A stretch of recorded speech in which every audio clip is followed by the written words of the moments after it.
بسم اللہ الرحمن الرحیم۔ ان الذین کفروا، بے شک وہ لوگ جو کفر پر ہیں یا کافر ہیں، سواء علیہم، ان کے لیے برابر ہے، انذرتہم، کہ آپ ان کو ڈرائیں، ام لم تنذرہم، ام یا لم تنذرہم، نہ ان کو ڈرائیں، لا یؤمنون، وہ ایمان لانے والے نہیں۔ ختم اللہ علی قلوبہم، مہر لگا دی ہے، ختم اللہ، اللہ نے مہر لگا دی ہے، علی قلوبہم، ان کے دلوں پر، وعلی سمعہم، ان کے کانوں پر، وعلی ابصارہم، اور ان کی آنکھوں پر، غشاوۃ، پردہ ہے، غشا کالی سیاہ گھٹا اسے کہتے ہیں غشا۔ اس کے علاوہ پردے کو بھی بولا جاتا ہے۔ غشاوۃ، پردہ ہے، ابصارہم، ان کی آنکھوں پر، وَلَهُمْ عَذَابٌ عظیم، اور ان کے لیے بہت بڑا عذاب ہے، سزا ہے۔ وَمِنَ النَّاسِ، اور کچھ لوگ ایسے ہیں، مَن یقول، جو کہتے ہیں، آمنا باللہ، کہ ہم ایمان لائے اللہ پر، وبالیوم الآخر، اور آخرت کے دن پر،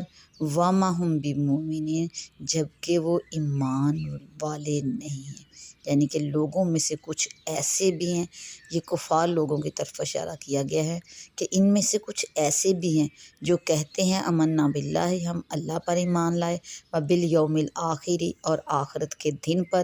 وما ہم بمؤمنین، جبکہ وہ ایمان نہیں لائے۔ یخادعون اللہ، وہ دھوکہ دیتے ہیں، فریب دیتے ہیں، مکاری کرتے ہیں۔ یخادعون اللہ، اللہ کے ساتھ، یخادعون اللہ، اللہ کو دھوکہ دینا چاہتے ہیں، اللہ تعالیٰ کو فریب دینا چاہتے ہیں، والذین آمنوا، اور ان لوگوں کو جو ایمان والے ہیں۔ وما یخدعون، اور نہیں وہ دھوکہ دے رہے، الا انفسہم، لیکن صرف اور صرف اپنی ہی جانوں کو، اپنے ہی آپ کو، وما یشعرون، لیکن انہیں اس بات کا شعور نہیں، انہیں اس بات کی کوئی خبر نہیں ہے۔ فی قلوبہم، ان کے دلوں میں، مرض، مرض ہے، بیماری ہے، ان کے دلوں میں بیماری ہے، فزادہم اللہ مرضا، تو پس اللہ تعالیٰ نے ان کی اس بیماری کو، فزادہم اللہ، تو زیادہ کر دیا، بڑھا دیا ہے اللہ تعالیٰ نے، مرضا، ان لوگوں کی اس بیماری کو، اس مرض کو زیادہ کر دیا ہے۔ وَلَهُمْ عَذَابٌ علیم، اور ان کے لیے دردناک عذاب ہے، وَلَهُمْ، ان کے لیے، بِمَا كَانُوا يَكْذِبُونَ، اور اس عذاب کا سبب ان کا یہ جھوٹ ہے، بِمَا كَانُوا يَكْذِبُونَ، وہ جو جھوٹ بولتے ہیں اس وجہ سے ان کو عذاب ہے۔ وَإِذَا قِيلَ، اور جس وقت کہا جاتا ہے، لَهُمْ، ان کے لیے، یا ان سے، لا تفسدوا فی الارض، کہ زمین میں فساد مت کرو، قالوا، تو وہ کہتے ہیں، انما نحن مصلحون، ہم تو صرف اور صرف اصلاح کرنے والے ہیں، سنوارنے والے ہیں، اچھائی کے کام کرنے والے ہیں۔ یہ سورہ بقرہ کی پہلی 5 آیات جو میں نے پہلے ترجمے کے ساتھ تلاوت ہوئی تھی، ان میں رب کائنات نے، اللہ جل شانہ نے، اپنے اولیاء کا ذکر کیا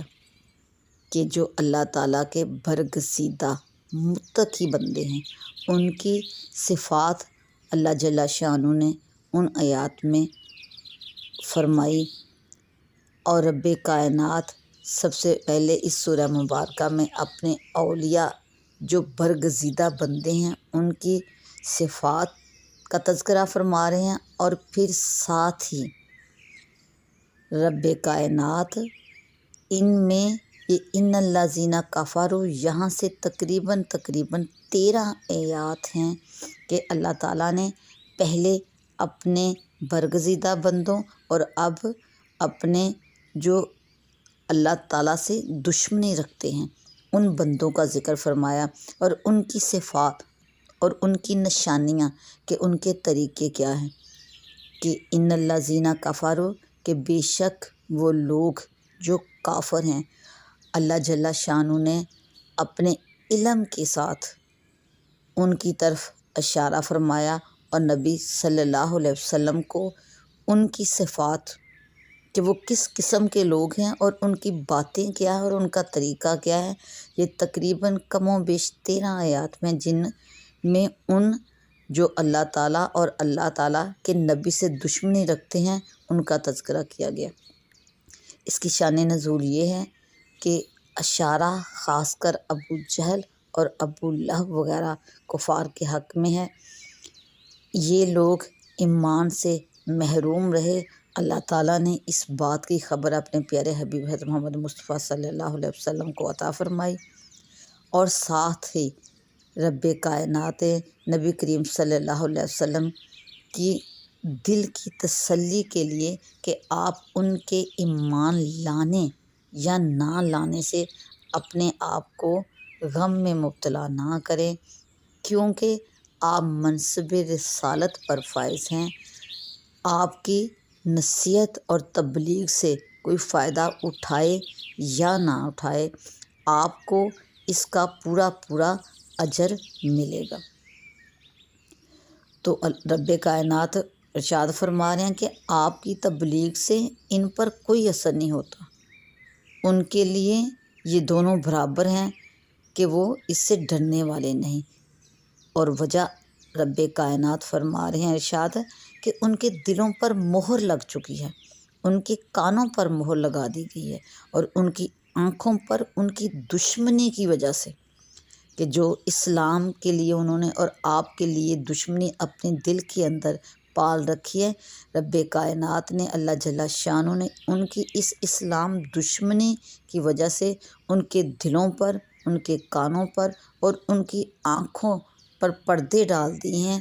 اور ان کی اس دشمنی کا صلہ انہیں یہ ملے گا کہ اللہ جل شانہ نے ان کے لیے دردناک عذاب تیار کر رکھا ہے۔ پھر اللہ جل شانہ ان کی ایک دوسری صفت بیان کر رہے ہیں کہ لوگوں میں سے کچھ ایسے بھی ہیں، نمبر 1 آیت میں تو ارشاد فرمایا کہ آپ ڈرائیں ان کو یا نہ ڈرائیں، وہ ایمان لانے والے نہیں، کیونکہ اللہ تعالیٰ نے ان کی دشمنی کی وجہ سے، اسلام دشمنی کی وجہ سے ان کے پردے ڈال دیے ہیں ان کے اوپر۔ پھر کہ لوگوں میں سے ایک ایسی جماعت بھی ہے، اللہ جل شانہ نے اپنے پیارے حبیب کو اس خبر سے آگاہ کیا کہ کچھ لوگ ایسے بھی ہیں ان میں سے جو کہتے ہیں کہ اللہ پر ایمان لائے ہیں، جبکہ وہ ایمان والے نہیں ہیں، اور اللہ جل شانہ نے ساتھ ان لوگوں کو بھی باخبر کیا کہ وہ اپنا ایمان نہ لا کر،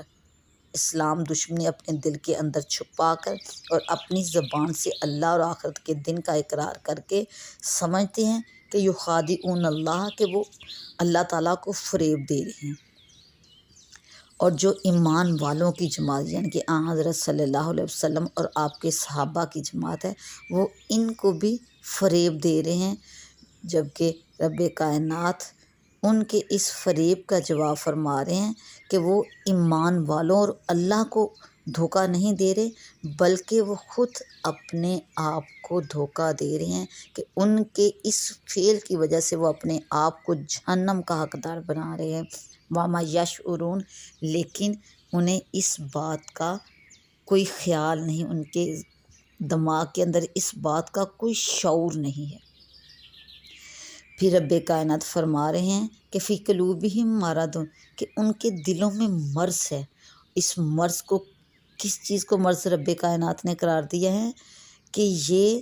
اسلام دشمنی، اسلام کے ساتھ عناد، یہ ایک بیماری ہے، ایک مرض ہے، جو شیطان نے ان کے دلوں میں ڈالا ہے، تو رب کائنات ان کے ان افعال کی وجہ سے ان کے اس مرض کو مزید بڑھا رہے ہیں، کہ ان کے ان افعال کی وجہ سے ان کا مرض بڑھتا جا رہا ہے، اور ان کے اس اسلام دشمنی کی وجہ سے اللہ تعالیٰ نے، اور اپنی زبان کے فریب کی وجہ سے اللہ تعالیٰ نے ان کے لیے بدلہ تیار کر رکھا ہے، اور وہ بدلہ کیا ہے؟ دردناک عذاب۔